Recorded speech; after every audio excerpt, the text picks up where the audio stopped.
Canada is commonly known for and prides itself on the wide variety of cultures, nationalities, and religion which live within its borders. Diversity in Canada extends beyond race and ethnicity and spans language, gender, sexual orientation, and economic status. Canada is a salad bowl mixed with cultural diversity and self-identification, which is encouraged and promoted throughout the entire nation. Canada is recognized as one of the most multicultural countries in the world and has a reputation by surrounding countries for its anti-racist policies.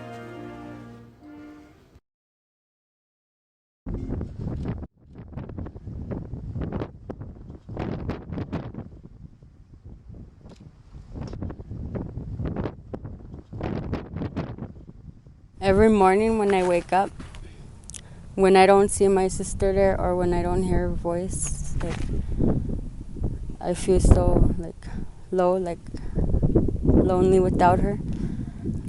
The house is lonely without her. And I just tell myself, she's out of town, she's at her appointments. I still don't want to believe she's gone. Before my sister committed suicide, I tried to attempt suicide many times, but I never made it through. But my sister did. And I get mad about it and sad about it, but I'm starting to think that God or whatever just didn't want her to be in pain or suffer anymore, and he gave me another reason to live, I guess. My sister was suffering, she was in pain, she was sick, and me, I'm healthy and normal. I tell people things I can't even tell myself.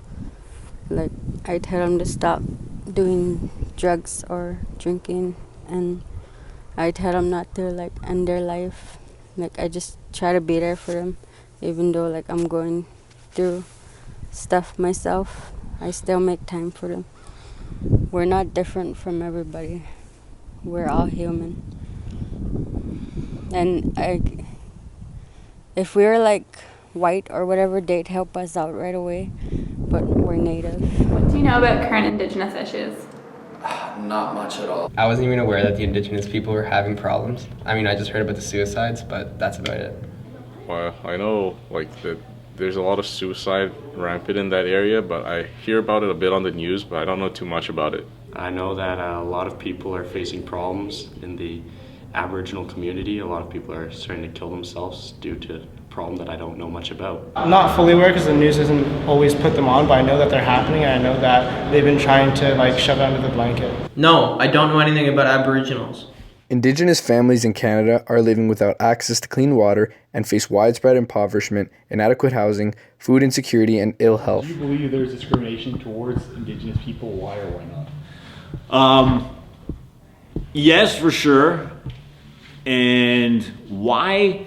I think a lot of it's got to do sort of with ignorance and misunderstanding. And there isn't, especially living in Toronto, there's not a lot of opportunity to interact with that community. And so we based a lot of our assumptions about that culture on what we see in the media, what we hear from other people, and that sort of thing. And so I think that it's kind of a lack of a familiarity that leads to a certain kind of ignorance that we have surrounding that culture. The community focused on one thing: stopping and understanding a surge in reported suicide attempts. No one is immune, but the fears are greatest for the young, and the young are aware. I'm tired of this, and I don't want to ever lose somebody from suicide again, because it's really hard to find out a person that you love or care about, or somebody from the community that you know that took their own life. At a community forum, young people pleaded for help. More mental health care workers, more facilities to distract and deflect them from despair. The spiral brought on by isolation, family breakdowns, overcrowding, and the rest of the challenges facing most isolated reserves. Some take the wrong path. They turn to drugs, but it doesn't numb the pain. It just makes it worse. Because I myself touch drugs, and I'm not happy with it. I regret doing it. Counselors and others are still coming, a wave of healthcare workers responding to the crisis. They arrive knowing what's happening here isn't new. A crisis that I guess we did see. I've seen a couple times. Elsewhere. Almost every member of the community has been touched by suicide in some way. Sheridan was 13, sick and bullied before last fall she ended her life. Her aunt wants this crisis and Sheridan's death to lead to something. What I wanted to share is about Sheridan, because I feel that almost that she's forgotten. I don't want her death to be in vain. I want something meaningful to come out of her death, that other children don't have to go through what she went through. Ideas are being discussed, plans are being drawn up, but the emergency support will go away, and permanent help, if it's coming, isn't simple. For example, if more healthcare workers are hired, there will still be a struggle just to find them places to live. Talking about the crisis in this community, people almost always come around to one point. It's shocking, they say, but also in a way not really surprising, because suicide, the fear and the heartache it brings, are all too familiar here. Canada's mission statement is equality for everyone, and it's a country filled with so many people of different cultures.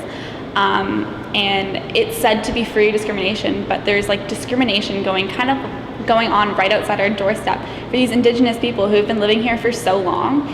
And I mean, they've been suffering without adequate housing. Their education system is terrible, and we wonder why these children, some even as young as 9 years old, are committing suicide.